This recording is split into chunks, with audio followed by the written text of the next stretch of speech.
Umkomishanala wamapolisa eGauteng uNjengele Elias Mawela uthi kunzima ukufikelela kwityotyombe iAngelo eBoksburg. Umongameli wombutho omfelandawonye iKhosatu uzingiswa Losi uthi noxa inani labo bebekhona kuqhankqalazo lwabo likazwelonke lokuthabatha inyathelo liphantsi, umbutho wona awutyhafanga ekuvakaliseni umyalezo wabo. Molweni babukeli, ndinguSiyavuya Sineko ufunda iindaba zesiXhosa kwi-SABC1. Ndithanda ukunikhumbuza ifikile inkqubo ezasekhaya jikelele kwijelo iDDT. Le nkqubo iphethe iindaba ezolonwabo, ezemidlalo, uqikelelo lwemozulu, yonke into ikhona, ungaphoswa.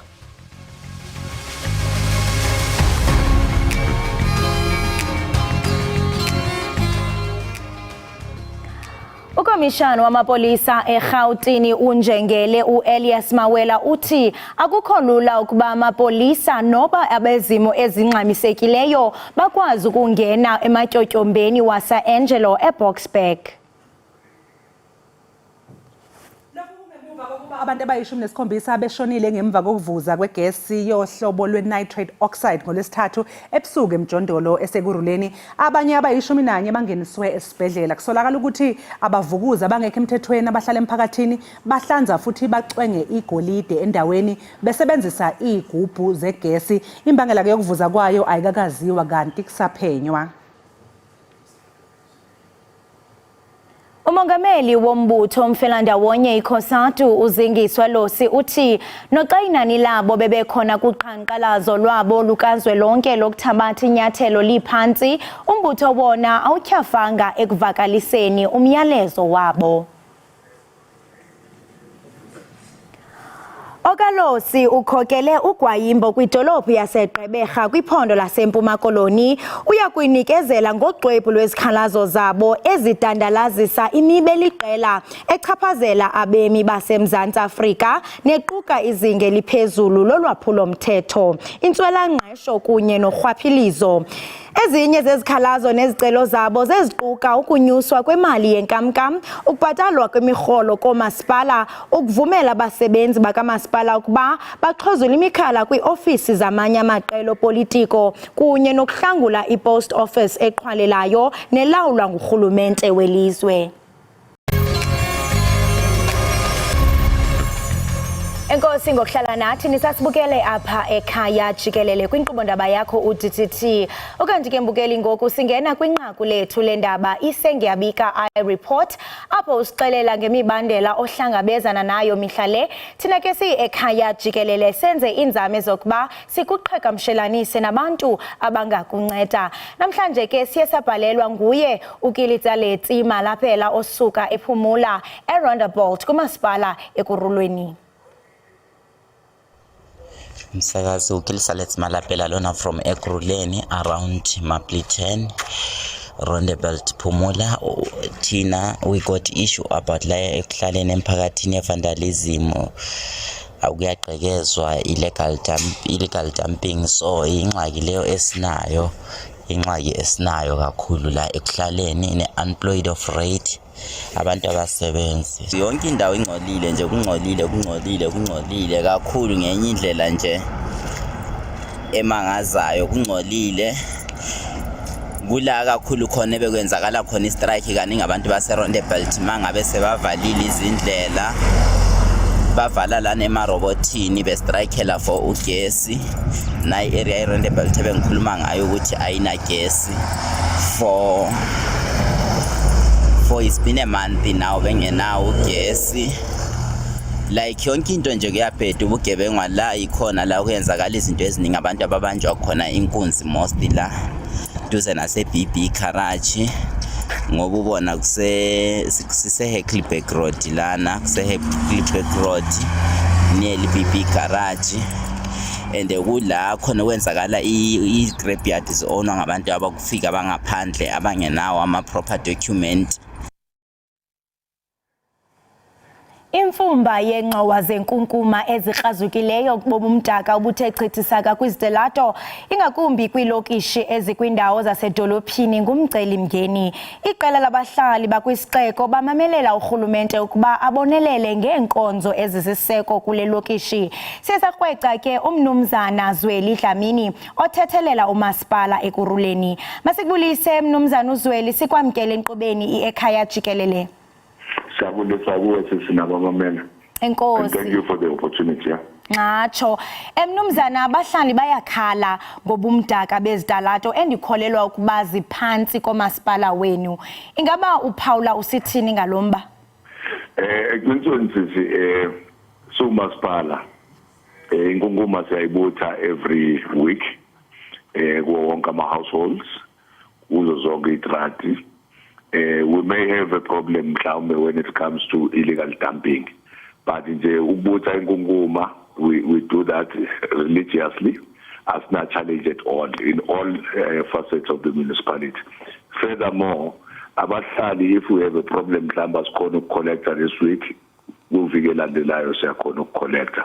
But what is important is that sibanikeza ama 240 litre bins, which are bigger. They can carry the load for this week and the following week. But nakanjani, if we've missed a day or a round, the following day we are coming to collect. So it's not a problem your collection whatsoever. Ukuba mhlambe uye wamamela kakuhle kule video yomntu othe wasibhalela, izikhalazo zabo ziliqela, phakathi kwazo kukuswela umbane inyanga ezimbini. Ndiyakholelwa ukuba oku kunobangela okanye ngunobangela woqhushululu logwayimbo noqhankqalazo lwakutshanje. Ingaba umasipala uyoyisakala kusini na ukuhlangabezana neemfuno zabahlali? Problem esinayo enkulu when it comes to issue yegas, illegal connections. Winter manje, demand is very high.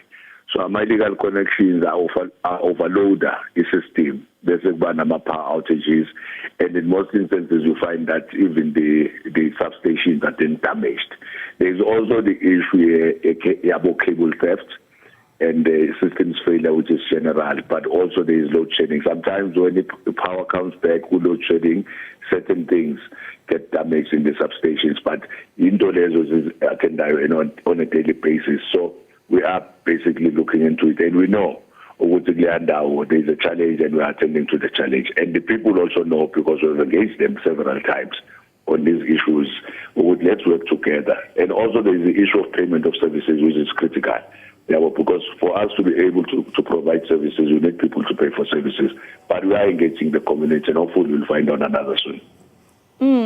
Uyachaphazela into yokubana omnye wombandala esiubonayo ochaphazela kanobom lengxaki kukuba kukho illegal connections.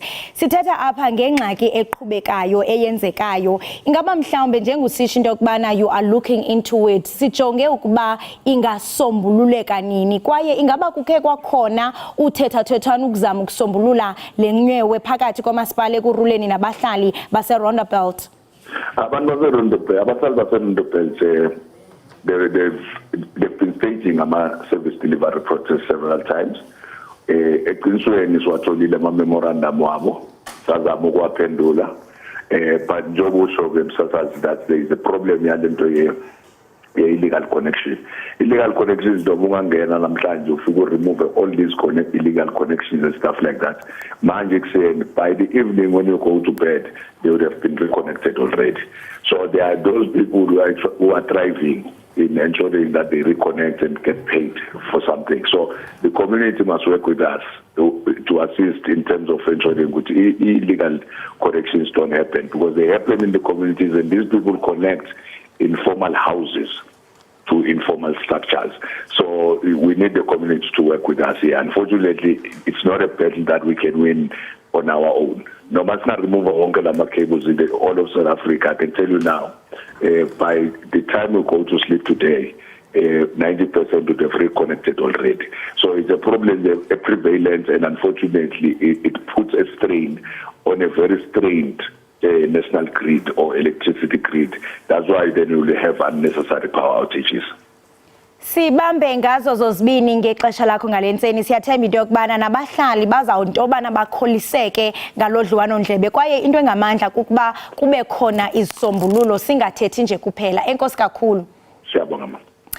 Right Bukeli Sihlabele Mgama novimba wethu. Bukeli uyayazi ke ukuba njengenhlala yenza apha ekhaya ingakumbi ngolwesihlanu senza njalo ukuxabisa ulonwabo lwakho yaye sikulungiselele impelaveki yakho ezayo ngokuthi sikuphakeleke imvumi ezibalaseleyo abadanisi kunye nabanye abantu abagxile kwezobugcisa.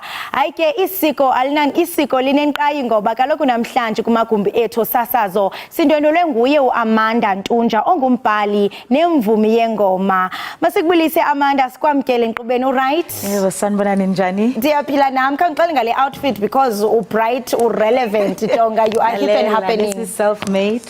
Dizenzele and I thought like tradition it's bright colors South Africans just diverse so why not incorporate everything ifine nje. Yes. To Taiwan. Khawusixelele ngawe Amanda ungubani kwaye you opened up ngengoma powerful kakhulu apho ubuthetha ngenina endingathi into kubana amaphupha sele efadelele ungathi mhlawumbe ingoma zakho zigxile kwintoni? Okay, first of all nguNtunja. I'm a traditional folk singer and ngibuya kwaThema and I'm a singer-songwriter. As you're saying, le ngoma engivule ngayo is called Wembulali. I got inspiration from we're living in a country where you know, and I had to lose someone, a very close person, due to his she had dreams, she had hopes, but her life was cut short because she happened to be at the wrong place at the wrong time. So ngibhalela ukukhuthaza abantu ukuthi noma uzofikelela kuyena ukuthi if uyasithatha leso sibhamu awulimazi yana kuphela khona abantu abasasele emuva abalimalayo. So futhi ngibuye futhi iduduze kulabo abalahlekelwe ukuthi bathole healing within them.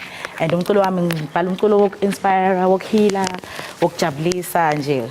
Uquba zonke khona konke hayi ekseni uye wasikhalisa kodwa ndiyathemba into yobana ngoku noko amaphaphu azawehla. Uzibiza ngokuba unguNtunja. Eligama lisuka phi? Ngaba mhlawumbe ikhona inspiration okanye intsingiso okanye waphupha kwathiwa yithi Ntunja? Okay, gama kaNtunja ngathiwa lona 2012 bengu production eSprings Theatre ebibizwa ngeNelhim and kuma audition they taught us the song ebizwa ngetshele kaNtunja mbili. So bangicela ukuthi ngiyilide. I sang that song. I don't know what took over me. The next thing I was crying. So the director was like, "Uzwelibantu what usuzoba uNtunja." So I've always carried that name because it holds so much weight nakulo. Indawo yokuphephela. So to me music kwami indawo yokuphephela wami. And ngatsho ndithi mhlambe iaffirm into yokubana lubizo lwakho ozawuphilisa ngalo isizwe. Yebo njalo sisi. Kunentaka ezithe zandihlabela into yokubana kudala uqhushalaza hayi kuphela apha eMzantsi Afrika uyabonwa emazweni ntombi. Yebo ayikade ngikhona emculweni and okunye futhi ngibemba ama-Hotel Queens. Wow. Ngingane ngijoyina ama-Queens 2013 and I've been traveling the world. Ngenza wona lo mculo wesintu but now ngibhizi ngeproject yami izophuma kungasikudala nje ngisistudio ngisapheka. Usapheka. Iyavutshwa kodwa le mbiza. Isiyavutha isiyavutha siwoma manje ifudumele. Ifudumela kakhulu and ngisazoperforma kakhulu and ngiyafisa futhi ukuperforma kakhulu la ekhaya yebo bazi ngami ukuthi ayisekhona khona umntwana owuNtunja so yenza uculo wesintu kumele uphakame uculo wesintu please awuphakame umculo wesintu njengoba uthetha ngento yokubana uthi isintu uyahamba kumazwe ngamazwe and siyaqonda into yokubana singabantu abamnyama mhlawumbe sithi xa sijonga abanye bebala umuntu mhlawumbe afune ukufitha in but you are like no I'm going to stand out. Why did you not confirm to the societal standards okuba mhlambe njengomuntu omnyama funeke ningafithini kodwa funeke ndiqaqambise isintu sami? Mina ngakhuliswa umkhulu umkhulu ambeka very deeply rooted esintwini so he made sure ukuthi as much as uzalela igoli never forget ukuthi ngubani uzalwa ubani everywhere that you go who you are will always represent la ovela khona so make sure ukuthi you don't lose touch ukuthi ngumZulu just because you're born in Gauteng doesn't make you less of a Zulu. So give me into engakhulisa nginqela nomculo he was bethengisa ama cassette and ama vinyl so every day nje khaya ekseni nje bekhala umculo wesintu so kwaba futhi ubizo ngizalibiza ngisho ukuthi ubizo so bangakuthatha bakusemelika kodwa soze batshintshe. Yebo girl jonga sikufisela konke okuhle sithi makube mhlophe budede bumnyama kuvela ukhanya ezindleleni zakho siyazinca ngawe Ekhaya Jikelele kungoku nje asikwazi ukulinda into esiphatheleyo ne the stage is yours. Ngibonge kakhulu.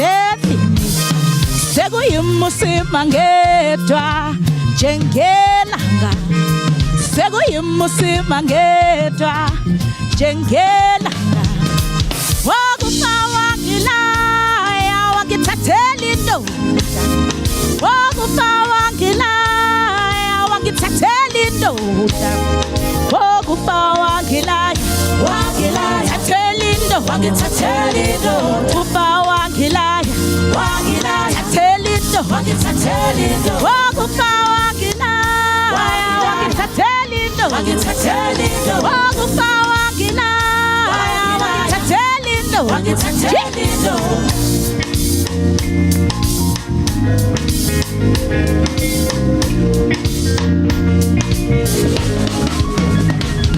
Sengiselingedwa wabakwetheni Sengiselingedwa wabakwetheni Sekuyimusima ngedwa njengelanga Sekuyimusima ngedwa njengelanga Uyelele mama ngaba ngedwa esweni Oh uyelele mama ngaba ngedwa esweni Oh uyelele mama ngaba ngedwa esweni Oh uyelele mama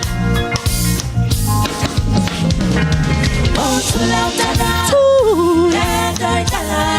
Athi ndlala yenzeka Angithule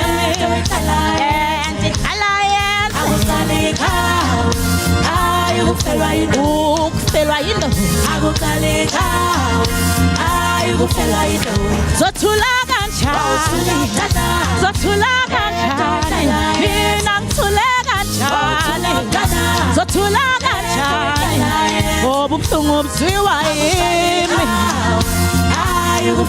Ngoba ubuhlungu buzwiwa yimi Ukufelwa yinto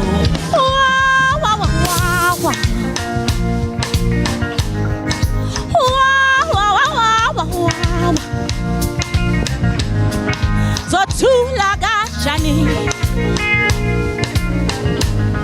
Sengimbethwe ukufa mina Wakufa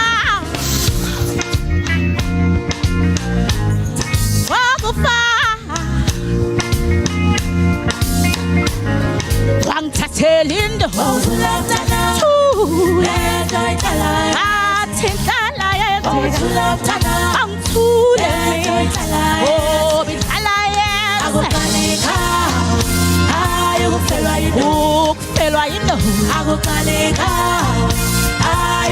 yindoda Zothula kanjani Zothula kanjani Mina ngithule kanjani Zothula kanjani Ubuhlungu buzwiwa yimi Ukufelwa yindoda Ubuhlungu buzwiwa yimi Ukufelwa yindoda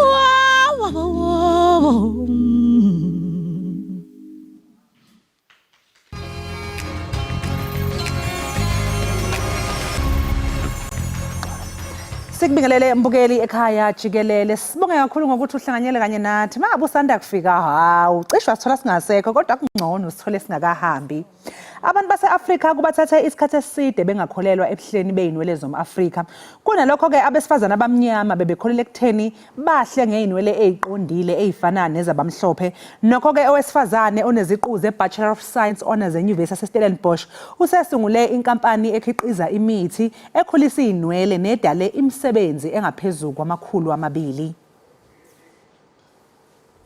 Kube isikhathi eside ubuhle bubhekwa ngeso lasentshonalanga. Abantu base-Afrika babengakholele ebuhleni bey'nwele zomAfrika. Kunalokho abesifazana abamnyama babekholele ekutheni bahle ngey'nwele ey'qondile ezifana nezabamhlophe. Lo mbono uqhubekiselwe phambili ezentengiselwano nezokuxhumana. Nokho-ke abesifazana abamnyama babengenayo enye indlela ngaphandle kokugqoka izinwele ezithengwayo phecelezi ama-weaves ngoba yayingekho imithi ekhulisa izinwele ezinhle zomAfrika. uZoe Mkhabela kwamthinta lokhu ikakhulukazi ngemuva kokuba elahlekelwe izinwele ngenkathi ekhulelwe ukuze aphothule isifundo sakhe seBachelor of Science Honours in Human Life Science eNyuvesi yaseStellenbosch kwakufanele enze ucwaningo ngesitshalo esasidliwa izimvu ezimithi okwaholela ekutheni amawundlu ayo azalwe engenawo uboya. Ucwaningo lwakhe lwaveza ukuthi lesi sitshalo sasinesakhi esasidala lenkinga. Wabe esekhiqiza imithi ekhulisa izinwele yaba khona kanjalo ke inkampani yakhe iVolumicious. Ibhizinisi lakhe liphinde lidale imisebenzi ebantwini abasabalalisa imikhiqizo ababalelwa emakhulwini amabili ezweni nangaphandle kwezwe. Kanti naye ngokwakhe uyazibambela lo msebenzi njengoba naye esabalalisa imikhiqizo yakhe. Kanti ke lapha ezindlini zomsakazo sivakashelwe uZoe Mkhabela ukuthi asixoxele kabanzi ke ngomsebenzi wakhe omuhle wokukhulisa inwele. Zoe, sawubona sisters kanjani? Sawubona sisixolo, ngiyaphila njani na? Sayisajabula ukuba nawe namhlanje. Nami ngiyabuya ukuba lapha, ngiyabonga. Ake siqale nje ngokuthi uZoe Mkhabela ubani? So Zoe Mkhabela is I always am a child of God. I'm a woman of faith. I'm a vision board activist. I believe in the power of vision. I'm a multi-award winning entrepreneur. Yes. And I'm a scientist with 2 degrees from the University of Stellenbosch. I'm also an employer. Oh wow, why lo resume imfekwethu yazini nje ithatha sonke isikhathi ukuthi the Stellenbosch eziyasha siyabathanda abantu abafundila ekhaya jikelele.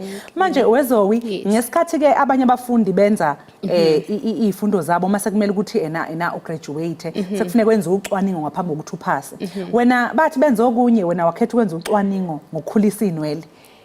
Ngobani? Not really. So for me, what happened, ngafunda at the University of Stellenbosch, and my honors project, abanginikeza yona, was to investigate hair loss in newborn lambs.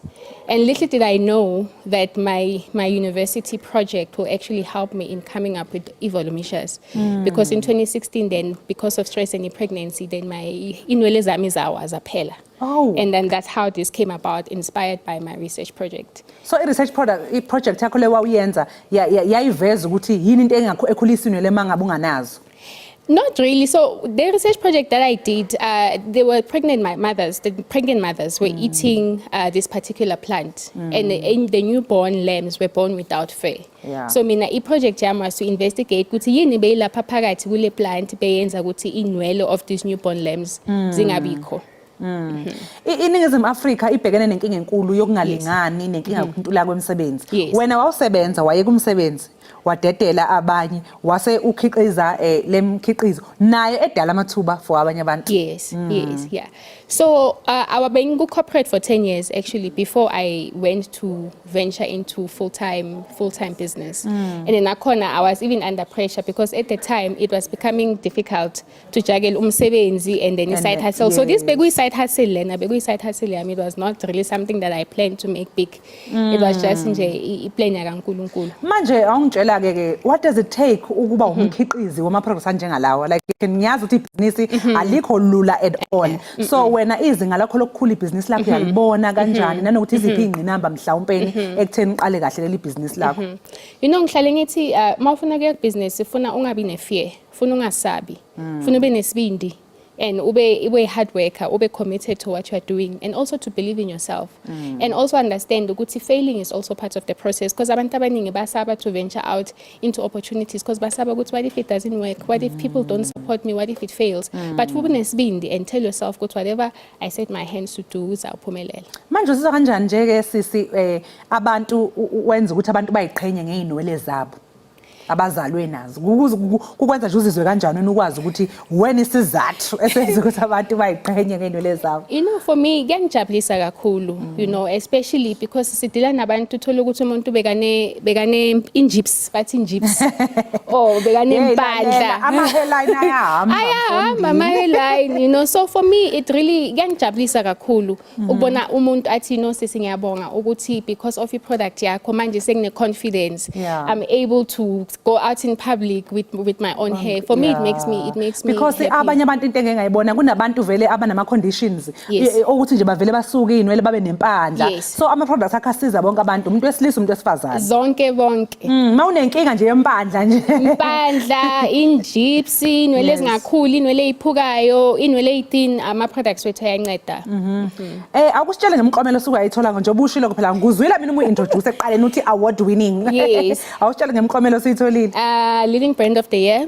I got it. Actually, I got all these awards last year. So the first one was influential woman of the year, leading brand of the year. I got an award for innovation, women in business. It's really a lot. And I was also a finalist in the Standard Bank Top Women last year. Yeah, so for me, really, that was, it encouraged me to say you're on the right direction, you're doing the right thing. Yes. And also for me, Ama Products Lawa is not just to bring in abantu, but it's also to empower people because le business in an opportunity for abantu ukuthi bayithengise bayenze imali, yes. especially now in our country where unemployment is so high.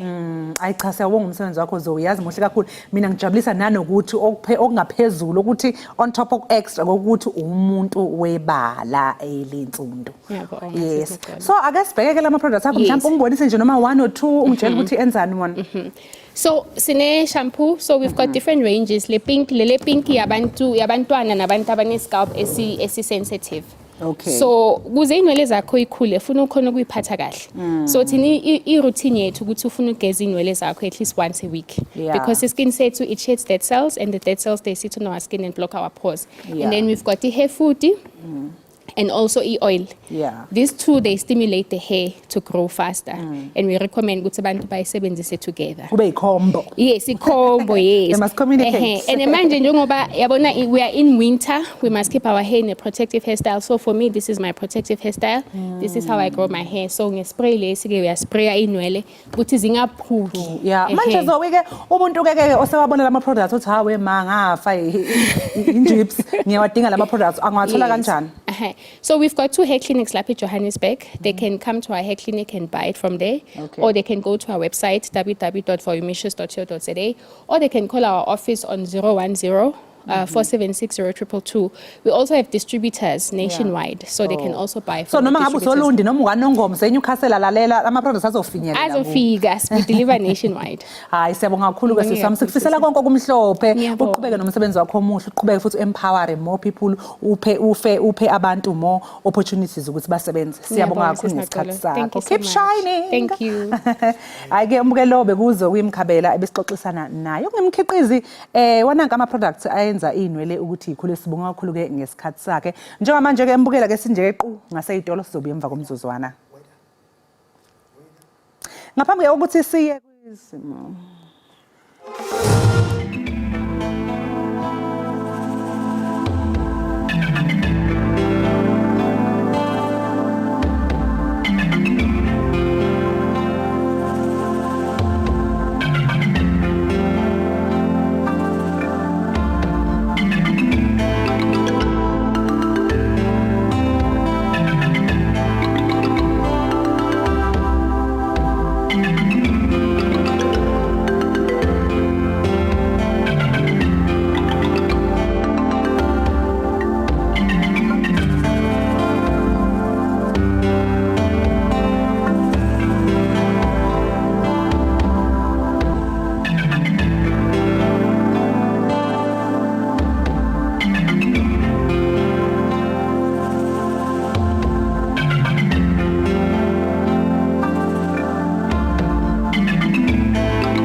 Samukele mbukele ekhaya Jikelele. Njengamanje ke mbukela ke siphose iintambo kuKholosi. uKholosi uhlezi nabathandwa bazosinika umculo omnandi. Nine album entsha? Yes. Lembukele ungabeka ngapha wena bhuti wami siphinde sinamkele nisahleli nathi kaloku apha ekhaya Jikelele. Kungoku nje kaloku niyaqonda into kubana xa siyiqwela siyiqongqotha namhlanje asikwazi into kubana nje kunyuka amagama kuphela kodwa khona abantu abamnandi esiniphathele bona bazibiza iqela lokuba ngabathandwa kwaye basuka ke kwiphondo likaMageba. Niyabakhumbula kaloku kule minyaka igqithileyo into yokubana bebesitshutshulesa ngengoma yabemnandi ethi kuhle moya wami kwaye ke baye basivulela nenkquba ngendlela emnandi. Masinibulise sinamkele ekhaya Jikelele ni right? Yeah, sanibona siyaphila. Ndiyaphila. Niyabona phofu into bana nami part of iliqela because siyamatcha sisonke. Yes, we slagu green slagu army green. Silagu green. Yeah. Naxa nihleka nge-rhythm, was it part of the plan? Yeah, it's like nihleka ngathi niyacula kuluvuyo ukuba sibe nani phesi siyakwamkela nawe njengoko ukhokela iqela niyenzile umculo nathi kuhle moya wami uMzantsi Afrika wahumba kwaye nashukumisa umhlaba. Khani sixelele ngohambe lwenu kusukela ngoku into kubana nisekhona nise-relevant after umoya wami. Wow. Thank you so much siswami ukuqala nisibulise kuwena sibulise kubabukeli ekhaya Jikelele abathanda musical group laba we are so excited to be like Ekhaya usekhaya ngempela nje ubushuthi siphuma ngale thina so we could feel masifika and nathi we are very excited to come and sibuke and be in contact and be in communication with ababukeli ekhaya Jikelele. So yes, abathanda originally we are from KZN location ekuthiwa eSemlazi. But it's been now almost 5 if I'm not mistaken plus or minus 6 years sila Joburg.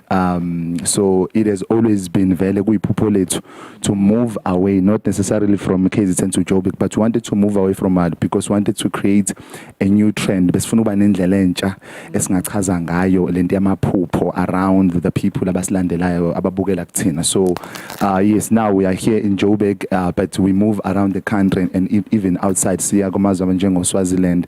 Wow. Yes, and Jikelele. Yes, siya kwamanye amazwe nakhona and abantu bawuthanda kakhulu umsebenzi abathandwa.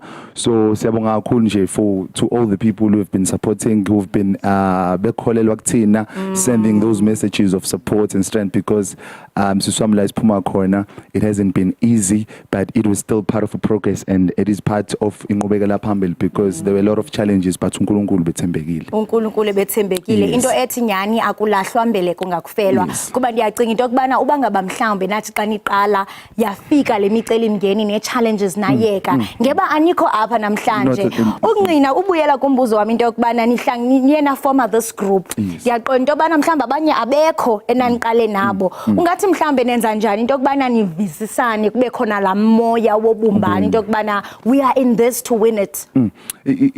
Kakhulukazi wesiza kakhulu nabafowethu. I think abathandwa the vision is very blessed to have individuals njengabafowethu laba la because also it goes back to our backgrounds ethu bisibene lucky kakhulu ukuthi noma ama situations abengekho right mhlawumbe just like all wonke umuntu financial and otherwise but we had the structure, we had the foundation emakhabe sifundiswa nguNkulunkulu sifundiswa ngenhlonipho nokwazi izinyo so it has built each and every one of us but obviously masiqala ke obviously akuthina sonke singena into the rhythm kanye so we need to be patient with each other so it has been a work in progress and every time and every minute of it as abathanda we work on ourselves, we work on the things that we want to improve, we look at what may be made omunye to move. Obviously you have to respect their personal decisions but abathanda needs to continue because it is a vision that has its own time so God will always use people so God nathi usasenzela umusa ukuthi we are still part of abathanda and we want to continue for as long as possible because this is a movement and it's going very far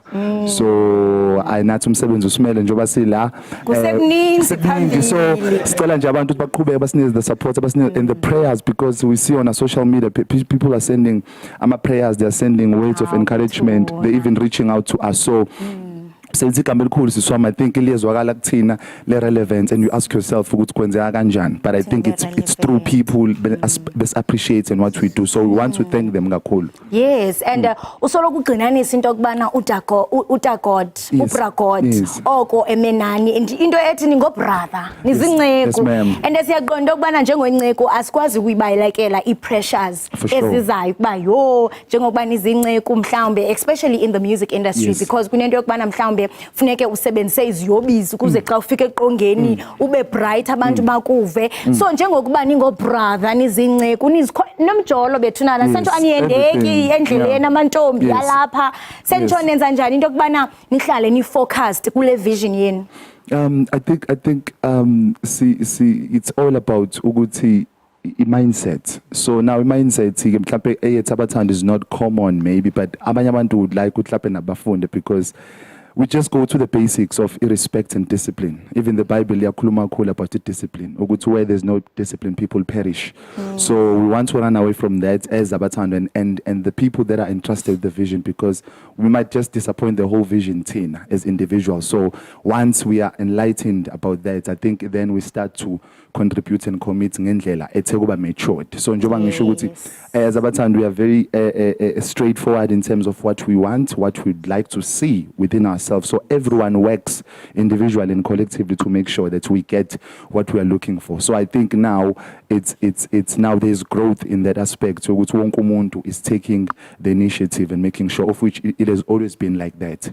So I think that's how we're keeping ourselves. We put matters on the table, we dissect them, we come with a solution. We don't sleep over it. Like we don't wait for another day to come, because we might have other things. So we need to attend to it, pray about it, and do other things just to make sure the situation goes back to normal. Ndiyayithanda indlela enikhuthazele ngayo into ethi nje ijourney yenu, it's a journey of alignment. And ngomsebenzi wenu omhle niyena qaqamba sinibonile kaloku naphako SABC Crown Gospel Awards ngo-2018 niphumelela Omlazi Music Awards. Sentsho kudala nizifumana nendondo ngomsebenzi omhle eniwenzayo. Ningathi mhlawumbe le nto kuba nifumane indondo, especially looking at Umoya Wam washukumisa umhlaba wonke, ingaba loo nto inikeza i-pressure yokubana nisebenze into yokubana nihlale njalo ni win? Yes, it's niggas a good pressure, because they think pressure, so that we are pushed and we've got a reason.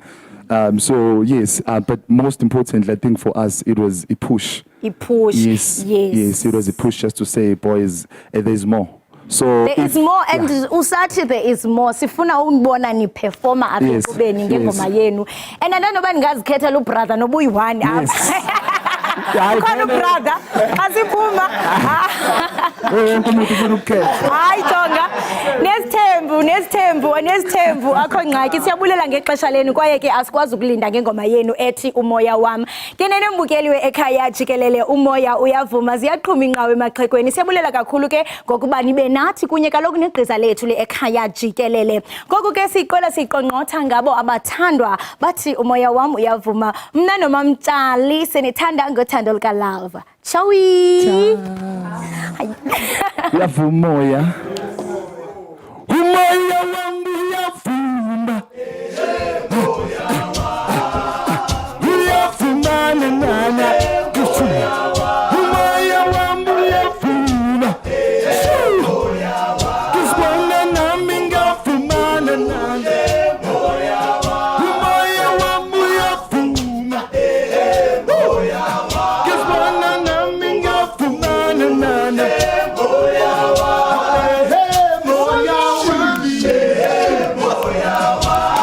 Hello.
Bessie too.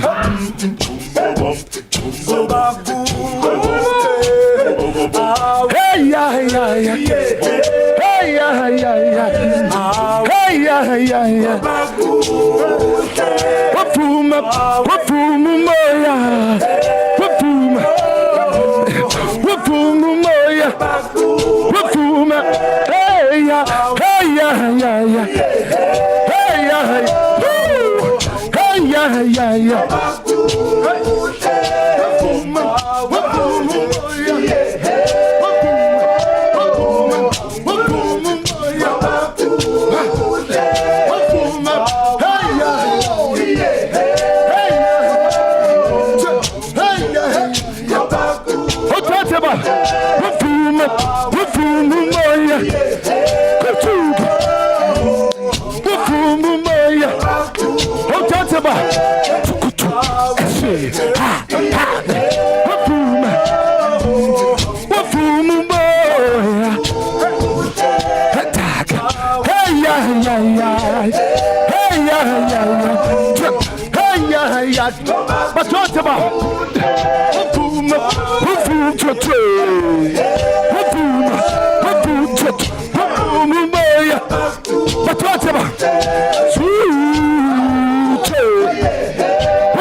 Hey, Kholosa. Hey. Hayi bashaya bathando. Hawu, hayi Kilimanjaro umbonile uthi Lalela ngithanda indlela abagqoke ngayo umfaniswano wabo. Ngithanda indlela abacula ngayo. Khona lapha bengibona khona yabona manje sebezoshaya ivosho ke manje. Ndithanda mina kwayila element yabo ba that vibe like baya hyper it's like sisonke kule. Ungazi ukholwe uyitshela ukuthi kunama instruments behind kanti ayakunalo. Andingathi necicela i1 elinye lisele phana.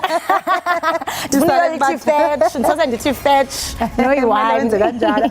Ayike babukele sesifikeke ekupheleni kohlelo uhlelo lwethu lanamhlanje. Sibonge kakhulu ngokuthi nihlanganyele kanye nathi. Nikhumbule ukuthi sitholakala phela einkundleni zethu zokuxhumana @SABC Ekhaya Jikelele. Siyabuya futhi ngesikhathi esifanayo. Wena nje kwakho mnubukela ukuthi usilinde. Ungakhali kakhulu masingekho makholi. Hayi ungakhali. Onenkinga ngifonele bakwethu. Mina ngihla ngi-available xa ungathi kunesikhalo. Khala kuma, khala kukhaya. Siyanthanda kakhulu ke kwaye sibomba ngazibini ngenxaso yenu engagunqiyo. Mabaqhubeka abafana. Hayi abaqhubeka abathanda. Nisale kahle babukeli.